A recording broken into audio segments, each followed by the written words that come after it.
The reality of professional sports is almost never revealed during a live broadcast. It doesn't appear in polished team statements approved by public relations departments, and it certainly isn't hidden inside the carefully crafted comments of a coach trying to maintain control of a difficult situation. The genuine story, the unfiltered truth behind a team, exists far from the cameras. It surfaces in quiet conversations after games, in private exchanges during long flights, and in the subtle looks teammates give each other when another questionable decision comes from the bench. Every now and then, however, the pressure becomes too intense to contain, and what has been hidden behind closed doors suddenly emerges for everyone to see. That moment has seemingly arrived for the Indiana Fever. For weeks, fans and analysts have been fixated on the growing tension surrounding superstar Caitlin Clark and head coach Stephanie White. The signs have been impossible to ignore. Viewers have noticed the uncomfortable sideline reactions, questioned the puzzling substitutions that halt momentum, and watched the coaching staff attempt to fit a once-in-a-generation talent into a system that appears increasingly restrictive.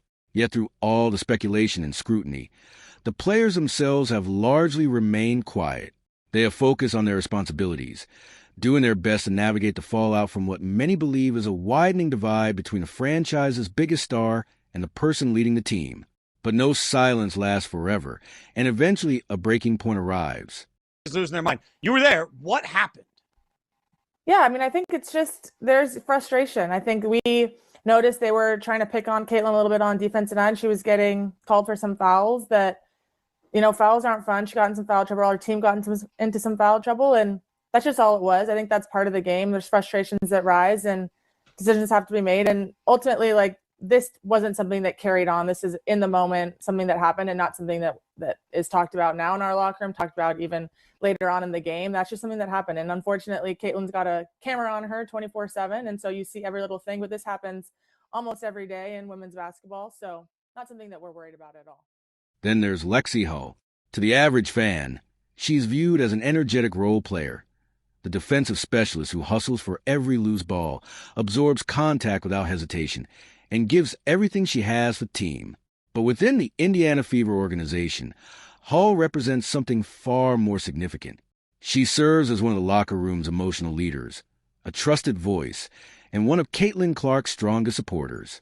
So when questions began pouring in following another widely discussed sideline moment involving Clark and Stephanie White, Hull finally chose to address the growing narrative. Standing before reporters, she delivered a message that challenged many of the assumptions surrounding the team and cut through weeks of speculation. To appreciate why her comment attracted so much attention, it's important to understand the situation that led to that moment. The now viral exchange was not an isolated incident. Many observers viewed it as the latest example of a coaching approach that has repeatedly sparked debate about how the team utilizes its biggest star. The sequence itself felt familiar. Indiana had found its rhythm. The offense was flowing smoothly, and Caitlin Clark was doing what she does best, playing fast, creating opportunities, delivering dazzling passes, and putting enormous pressure on opposing defenses. The crowd was fully engaged, the energy inside the arena was building, and the Fever appeared to have complete control of the momentum. Then, just as everything seemed to be working, the whistle sounded, and the game suddenly took an unexpected turn. Honestly, it's just continuing to show up and do what you do regardless. There's going to be a microscope. There was a microscope the moment she declared for the draft. There's a microscope on her in college too. But I think for us, it's continuing to just show up and do our job every single day. And we're not hiding anything. So there's nothing that we need to be worried about having a camera on us. It's just that extra attention. And that's something that, as the WNBA, something that we've asked for years and years and years, is more attention, more media attention. And now that we're here, that's part of it. There's going to be highs, there's going to be lows. And I think more than anything, we're just excited to continue to highlight all those good moments that we have as a team, as individuals, and continue to grow the sport more and more. That's when the moment that ignited the controversy unfolded. Barely a few minutes into the game, with Indiana firmly in control and everything operating at full speed, Stephanie White went to her predetermined substitution pattern. Caitlin Clark headed to the bench. Lexie Hull headed to the bench. In an instant, the momentum that had been overwhelming the opposition came to a halt.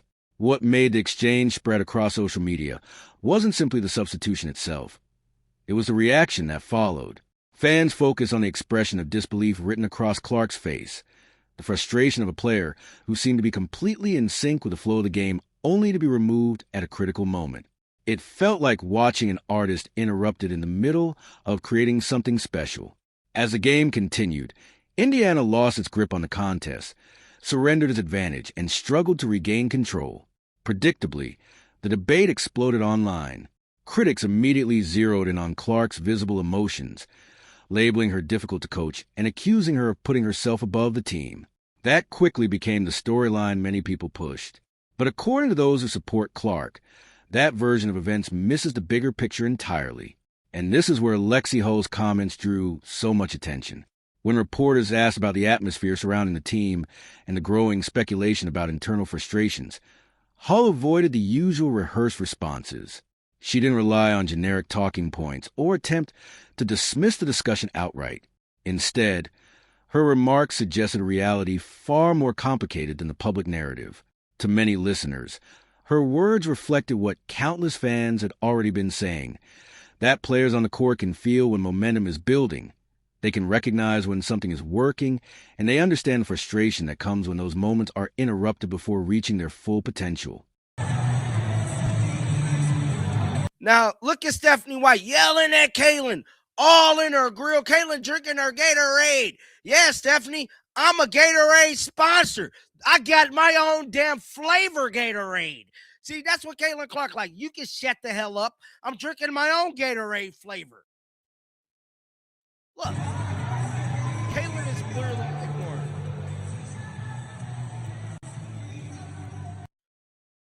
So I think at this moment, Hull's message left little room for confusion. From her perspective, Caitlin Clark is not the source of the Fever's problems. The intensity, competitiveness, and visible emotions that fans see are simply the traits of a world-class athlete who wants to maximize every opportunity on the court. It's a natural response of a player capable of changing games who often appears restricted by circumstances beyond her control. Hull highlighted how much the team thrives when Clark is allowed to play freely and dictate the tempo. When Clark is aggressive, creative, and confident, the entire roster seems to benefit. Teammates find easier scoring chances.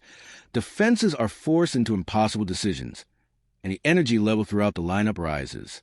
Hull herself is one of the players who gains from the constant pressure Clark puts on opponents. The defensive chaos, the open floor opportunities, the fast-paced attack, and the excitement that surrounds the team all begin with Clark's ability to play instinctively. But what happens when those instincts are repeatedly limited? What happens when structure becomes more important than momentum? What happens when a coaching philosophy places greater value on sticking to a predetermined plan than adapting to what is unfolding in real time? Those are the questions that continue to fuel debate around the Fever. The deeper point Hull seemed to suggest is that everyone inside the locker room understands where the team's identity truly comes from. Players recognize the impact Clark has on every possession and how much the group's confidence rises when she is controlling the action. When she leaves the floor during a critical stretch, the effect goes beyond a single substitution. It changes the energy of the entire unit. It can create the feeling that maintaining the rotation matters more than rewarding success in the moment. And for many observers, that sends a frustrating message that no matter how well the team is performing, the outcome will still be dictated by a plan that was decided long before the game ever tipped off. listen. Now, Watch this. let's take a second and look at this. 8-2. Now, to start the game, if you watch the Portland game, the start of the game was 8-2. Looked like the Fever was about to win. Easy buckets, easy winning. That's what this game looked like, right? I mean, from tip-off. By backing her teammate, Lexie Hull reinforced a point that many fans have been making for weeks. In her view, the emotions displayed by Caitlin Clark are not signs of disrespect or selfishness. They are the reactions of a fiercely competitive player who is obsessed with winning. Hull's comment suggested that Clark's frustration comes from understanding how quickly momentum can shift in professional basketball. Elite players recognize when an opponent is vulnerable, and they know that once a team gains control, maintaining that pressure is often the key to finishing the job. From that perspective, The viral moments on the sideline are less about conflict and more about a relentless desire to compete at the highest level. Critics see frustration. Supporters see passion. That distinction has become central to the debate surrounding the Fever. The larger discussion revolves around two very different approaches to the game. One side values structure, consistency, and sticking to a predetermined plan. The other believes in adapting to the moment, riding momentum, and allowing exceptional talent to dictate the flow of the contest. Hull's remarks appear to align with the latter view, highlighting the belief that the team is at its best when Clark is free to push the pace and create opportunities. Speaking openly on such a sensitive topic is never easy, especially for a player whose role is often expected to be supportive rather than outspoken. Yet Hull's willingness to address the issue resonated with many observers because it suggested that the conversations happening outside the organization may also be taking place within it. Her comments carried the message that players are fully aware of the challenges facing the team and that they experience the same frustrations that fans discuss after every game. That is why this moment feels so significant. When teammates begin publicly acknowledging concerns that have been building for weeks, it naturally raises questions about the direction of the franchise. The Indiana Fever possess one of the most influential young stars the sport has ever seen, a player whose arrival transformed attention around women's basketball. With expectations at an all-time high, every decision is being examined under a microscope. As a result, the growing tension between potential and execution has become impossible to ignore. Hull's comments were about more than one sideline interaction. They reflected a broader conversation about identity, leadership, and the future of the team.